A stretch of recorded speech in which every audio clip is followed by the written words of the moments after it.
ಬೀದರ್ ಉತ್ತರ ವಿಧಾನಸಭಾ ಕ್ಷೇತ್ರದಲ್ಲಿ ಇವತ್ತು ನಾವು ಔರಾದ್ ಹೋಗೋ ಒಂದು ಹೊತ್ತಿನಲ್ಲಿ ಬರ್ತಕ್ಕಂಥ ಒಂದು ಸಂದರ್ಭದಲ್ಲಿ ಜನವಾಡಲಿಂದು ಏನು ವಾಯು ಮಾರ್ಗ ಅಂತ ಬರ್ತದೆ ಇವತ್ತು ನೌಬಾದ್ ಕತ್ತಿ ಈ ಒಂದು ಜನವಾಡ ಮತ್ತು ನೌಬಾದ್ ಮಧ್ಯಭಾಗದಲ್ಲೇನು ರಸ್ತೆ ತೆಗೆದಿದ್ದಾರೆ.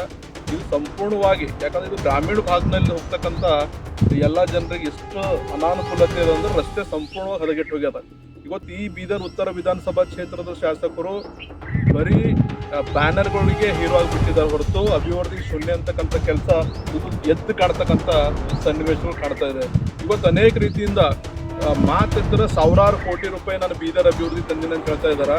ಇದು ಗ್ರಾಮೀಣ ಅಭಿವೃದ್ಧಿ ಏನು ತಂದಿದ್ದಾರೆ ಅಂತಕ್ಕಂಥ ಪ್ರಶ್ನೆಗಳು ಜನ ನೋಡ್ತಾ ಇದೆ. ಯಾಕಂದ್ರೆ ಇವತ್ತು ನಾವು ನೋಡ್ಬೇಕಾದ್ರೆ ಈ ಒಂದು ಬೀದರ್ ಉತ್ತರ ವಿಧಾನಸಭಾ ಕ್ಷೇತ್ರದ ಏನಿವತ್ತು ಜಿಲ್ಲಾ ಪಂಚಾಯತ್ ಕ್ಷೇತ್ರದ ಇದು ಜನವಾಡ ಜಿಲ್ಲಾ ಪಂಚಾಯತ್ ಕ್ಷೇತ್ರದ ಇವತ್ತು ತಾವೆಲ್ಲ ನೋಡ್ಬೋದಕ್ಕೆ ಇಲ್ಲಿ ಎಷ್ಟು ರಸ್ತೆ ಹದಗೆಟ್ಟು ಹೋಗಿದೆ.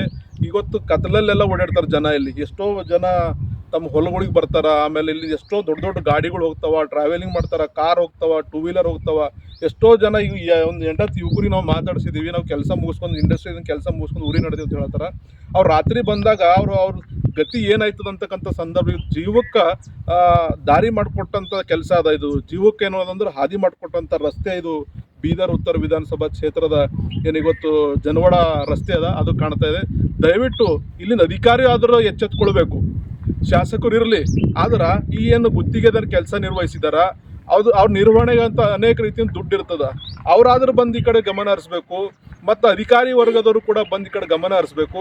ಸಾರ್ವಜನಿಕರಿಗೆ ಆಗ್ತಕ್ಕಂಥ ತೊಂದರೆಗಳನ್ನು ಗಮನದಲ್ಲಿಟ್ಟುಕೊಂಡು ಇದು ಒಂದು ನಿರ್ವಹಣೆಗೆ ಬಂದಂಥ ಅನುದಾನವನ್ನು ಏನಾದರೂ ಕರೆಕ್ಟಾಗಿ ಸಮರ್ಪಕವಾಗಿ ಬಳಸಿ ಇದು ರಸ್ತೆ ಸರಿ ಮಾಡಬೇಕಂತಕ್ಕಂಥ ಮಾತನ್ನು ಈ ಮೂಲಕ ಹೇಳಿ ನಾನು ಆಗ್ರಹ ಮಾಡ್ತೀನಿ. ಒಂದು ವೇಳೆ ಇದೇ ರೀತಿ ಇತ್ತಂದ್ರೆ ಜನವಾಡ ರಸ್ತೆ ಬಂದ್ ಮಾಡಿ ಕಲ್ಯಾಣ ಕರ್ನಾಟಕ ನಿರ್ಮಾಣ ಸೇನೆ ವತಿಯಿಂದ ಉಗ್ರವಾದಂಥ ಹೋರಾಟ ಮಾಡ್ತೀವಿ ಅಂತಕ್ಕಂಥ ಮಾತನ್ನು ಹೇಳ್ತೀನಿ. ಧನ್ಯವಾದಗಳು.